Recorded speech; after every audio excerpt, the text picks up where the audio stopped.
Good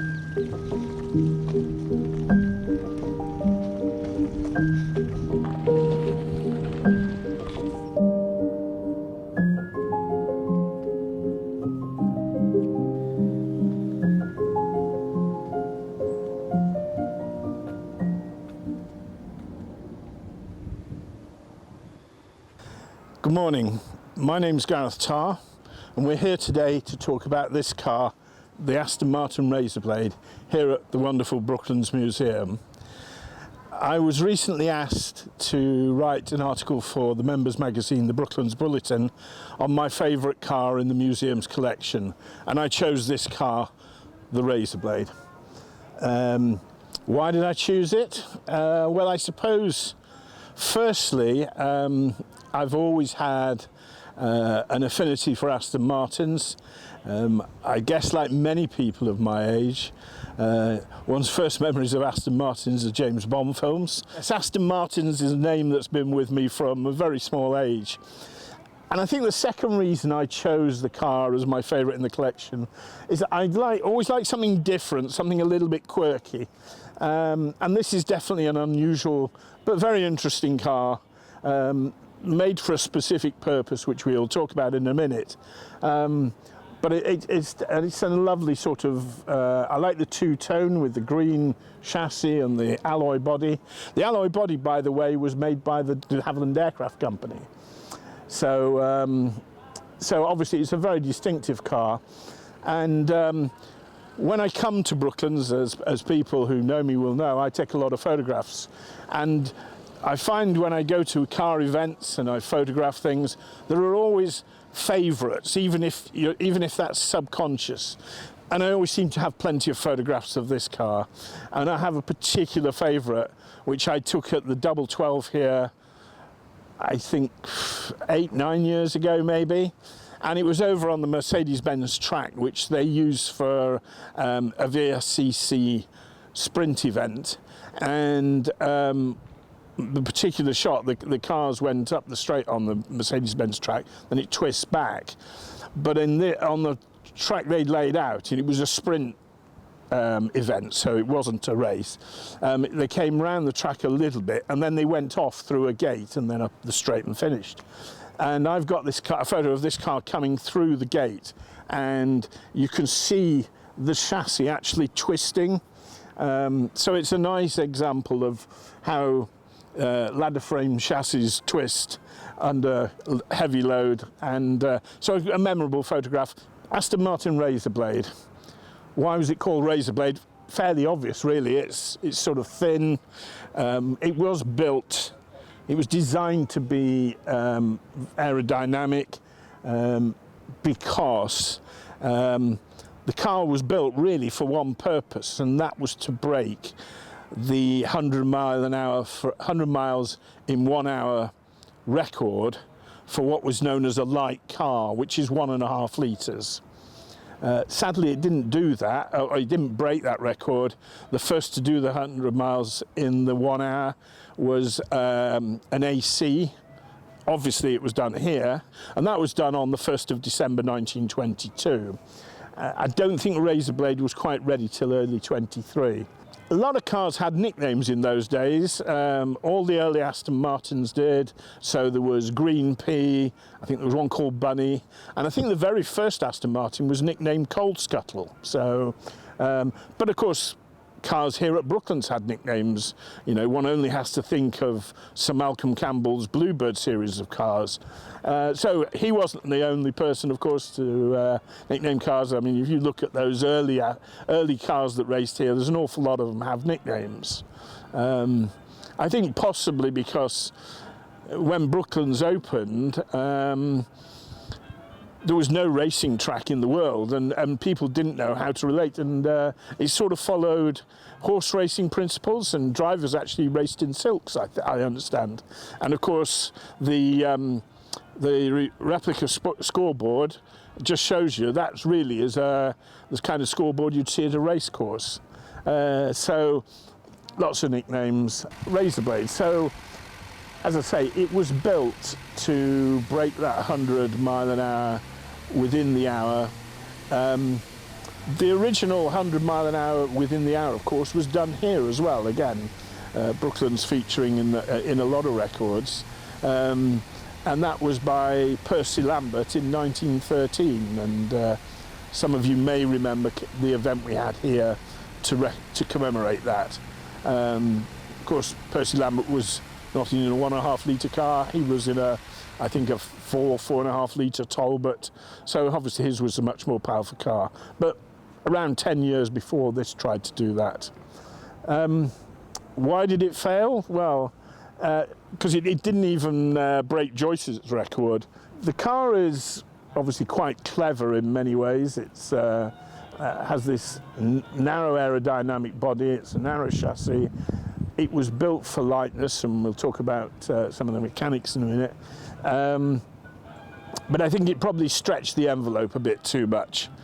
I guess that's what they call the unfair advantage in motor racing, where one tries to develop a car that is the next generation, some new idea that takes you beyond existing knowledge and existing models to gain that unfair advantage so that you can beat other cars. We could do over 100 mile an hour, no problem, but it had a tendency to throw a wheel. One of the tyres would come off. And I think on one occasion the torque tube, which the drive shaft goes through, broke as well. So it wasn't a great success in achieving what it was set up for. To give some idea of the car's success, I can't remember all the stats myself, of course, but I've got here the Aston Martin Owners Club register, and this gives a history of significant cars, and I'll give you the statistics here.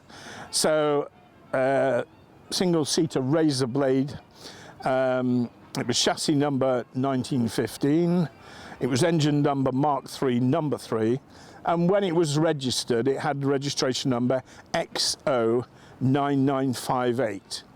Now it did have some records here, it had a racing record here. So in 1923 at the BARC August meeting, Halford finished 1st and 5th on handicap. And in the South Sea Speed Trials that year, George Easton finished 2nd in class. There was a record attempt here, a standing start kilometre, again by Halford, 66.54 mile per hour, and the record attempt Brooklands standing start mile of 74.12 by Kensington Moore. It ran at some hill climbs, so 1924, Shelsley Walsh, Hall was 3rd in class, Humphrey Cook, who I think was the guy behind ERA, I may be wrong on that. He ran it at the Hampshire AC hill climb in 1924, and again, 2nd on formula, 3,000 and under, 2nd on formula, and it also had some. It did some events in 25. Again here, Whitsun meeting, the BARC Whitsun meeting. Douglas finished 1st overall, and also in the August meeting, Douglas was 2nd overall. So it wasn't a hopeless failure, but sadly it didn't achieve what it was set up to do. But I guess that's the way of the world. As I say, they went for that unfair advantage. They didn't quite make it. So let's talk about some of the technical aspects or the facts about the car. Obviously, as I said earlier, famously narrow. It is actually only 4 feet across the front track. So I'll just get my little tape measure out and I'll just demonstrate how big that is to you. So 4 feet is 48 inches, and I think you can see wheel to wheel, there's our 48 inches. And at the rear it's even narrower. So the rear track is only 3 feet wide, 36 inches, 91.5 centimetres. Again, there's that width for you. So it's that long. So a Ford Fiesta Oyster would be this wide. 69 inches. So that gives you some idea of the dimensions of the car. The actual bodywork is even narrower, of course, and the bodywork is 18.5 inches. So there we go, there's 18.5 inches. So very narrow. Not sure I'd fit in it, Mark. It was originally intended to have a hood over here, and in fact the original nickname of the car was Oyster as a result. Then they had concerns that the exhaust fumes might get in the cabin and overcome the driver, of course, who was going to drive it for at least an hour. Health and safety in 1923, my God. So instead they changed the design, and I think they put this fairing on and the rear fairing to at least give it obviously some aerodynamics, but not quite as much as they originally envisaged. If we come to the front of the car, you perhaps can notice one thing straight away. It has no front brakes. Now, in later years, it was actually quite modified, and there was a different body put on it. And if you see pictures of it running at Aston Martin meetings in the 1950s, you'll see it has front brakes, but and as I say, a different, more of a conventional racing body for that time. But it didn't, and it has been. It has nowadays been returned to pretty much original specification. So no front brakes. The rear brakes, I think, came from something like a Singer 10, and they're described in one of my books there as virtually useless. So, but then, of course, it was meant to run, not stop. I think Mr. Bugatti once said that famously when somebody complained that the brakes weren't very good on his car. He said it's designed to go, not to stop. So, and of course, Razorblade was like that. It had apparently a very stiff suspension, which is often blamed as the reason why it failed, because the reason why the tyres sort of blew at the front. Other reasons could be the case. As I say, it's one of those sort of clever things, but not quite as clever as you think. Let's come down this side, and you can now see from the rear that very narrow tapered body. Isn't it fabulous? It's a lovely, sleek-looking thing. I love that sort of very narrow, thin finish on it. Lovely aerodynamic fairing. You can see this is shaped, as I say, not quite my size, but there you go. But if we come to the front, one of the features you'll notice, you can see this wonderful slatted radiator grille, and actually if you notice it's got a little lever, and you can change the angle of those from a little lever in the cockpit. You also notice the Aston Martin badge. That's the very early Aston Martin badge. Later they did one with wings, which was then later modified again, and today's design really dates, I think, from about the 1950s, which is a sort of stylized version of the wings. Now the engine is 1.5 litres, of course, twin overhead cam, 16 valve, so 4 cylinders. It was actually a Grand Prix engine car. Aston Martin built some cars for 1922, actually not really to run in the Grand Prix. The Grand Prix regulations that year were for they were for 2-litre cars. And the next level below Grand Prix racing, and there were only 2 Grand Prix in 1922. There was only one in 1921, which was the French Grand Prix. The French Grand Prix was the Grand Prix, and that was supplemented in 22 by the Italian Grand Prix at the newly opened Monza. So 2 litres for a Grand Prix car, 1.5 litre and a bit lighter for what they called a voiturette, a little car. And the Aston Martin, the 1922 Aston Martin, was built really for the voiturette racing. But they missed, I believe the story is they missed the deadline for the race they wanted to be in, so that in the end they entered it in the Grand Prix. I mean, seems crazy. The Grand Prix for 2-litre cars, and you turn up with an engine 3/4 of the size. And I understand as well, they actually had to add weight to the car to bring it up to Grand Prix regulations. So hopelessly outclassed, I'm sure, but hey, brave effort, those plucky Brits, you know. So the engine actually comes out of I'm not sure it comes out of one of those Grand Prix cars, but it's the same engine. And was obviously squeezed in the chassis. One of the reasons the chassis is as narrow as it is to get the chassis is as wide as it needs to be to fit that engine. So I mentioned earlier the Aston Martin badge.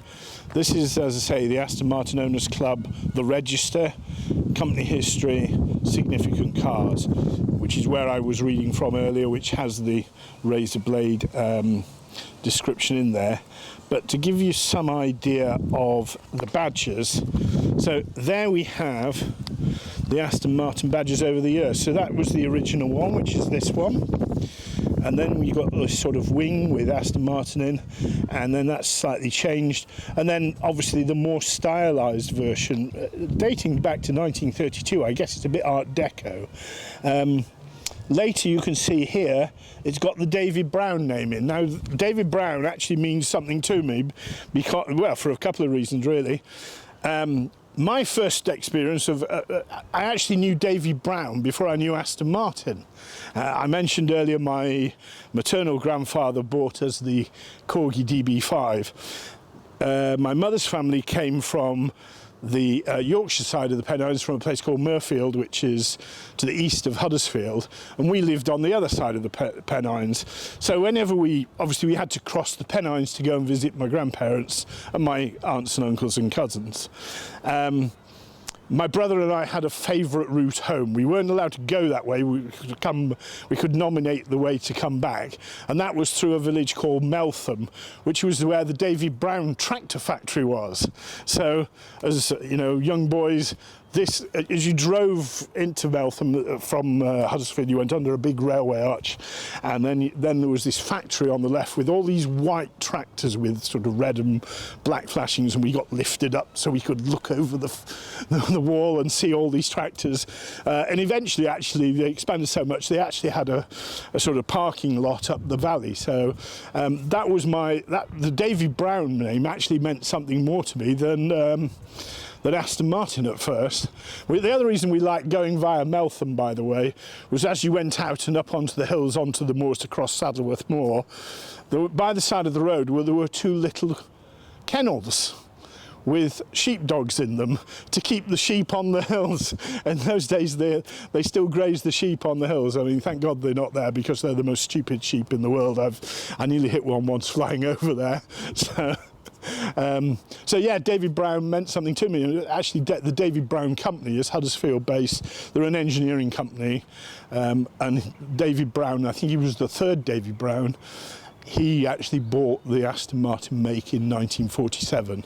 And he actually went to the same school as me as well, which was Rossall School in Fleetwood, for those who wonder. So I had a connection with David Brown. Obviously, this doesn't have David Brown. This is well before David Brown. In fact, at this time that this car was built, one of the backers of Aston Martin was a chap called Count Zabrowski, who I think raced in the 1922 French Grand Prix, which we mentioned. He was the man, talking about nicknames, he was the man behind the Chitty Bang Bang cars, of which he had three. So there were three. It wasn't Chitty Bang Bang, that was Ian Fleming's nicking of the name, if you like, for his children's story, which we all remember, the film. So yeah, another famous Brooklands name, Count Zabrowski. He also, his last car was the Halford Special, which used a big aeroplane engine. When Zabrowski was killed in 1924, I think a motor racing accident, and he had this estate near Canterbury. I saw something about that recently. It was so big, he actually had a model railway line to take him round the estate, apparently so. But that car, the Halford Special, which used a big 27-litre, I think American aircraft engine from the First World War. There were a few specials like that. That car was sold to Parry Thomas, which became Babs, which of course he broke the land speed record at Pendyne's hands, and then it was eventually going to kill him when it crashed in 1927. We sometimes see that car here. It has a cream body with, a bit like this, it's got, the chassis rails are in blue, but the car is cream. One other aspect of the technical aspect of the car, which I didn't mention, which we can't really see because it's covered by the rear bodywork, but the car doesn't actually have a rear differential. Now, those of you who are not mechanically minded might have heard of the word differential, but you don't know what it does. Well, when a car goes round a bend, obviously the inner wheels cover less distance than the outer wheels. And what the differential does is it puts more power on the outside wheel and less on the inside wheel to balance it out so you go around the corner. This car, of course, is so narrow, it didn't need a differential because the speed differences weren't that great. And remember, it was going to break the record by going round the outer track round here, which meant very little steering. So you didn't need a differential at all. They tried to lower the weight, keep the weight down, so why put a differential on the car when you don't need it? If you're wondering what it looks like, if you ever look at the back of a truck when you're on the road, you'll see the rear axle and there's like a bulbous bit in the middle. That's where the differential is. As I say, it splits the power over the two wheels. I think if you look at this sort of, particularly come and look at it from the rear, you get a real sense of how narrow it is, how it tapers to the end, and this wonderful tapering body, really elongated. I always love these great long exhausts. Of course, it doesn't have a fantail on, which is great, so it's probably a little bit noisy for the local residents, but that's the way it was. So the Aston Martin Razor Blade, fabulous thing. I love it. It's unusual, it's different, and I just think it's beautiful with this long, narrow body and this incredible width. We're lucky to have this car here at Brooklands because it's actually owned by a gentleman called James Cheney who lives in Switzerland, and he's given us permission to film and talk about the car, and we're very grateful for him for doing that. He also actually has another car which is in the Jackson's shed, which also has a Aston Martin connection, and that's known as the Halford Special. And Major Halford actually, I think he drove this car. He certainly drove some Aston Martins. And the Halford Special has an Aston Martin chassis with a different engine in it. So here we are in the Campbell shed.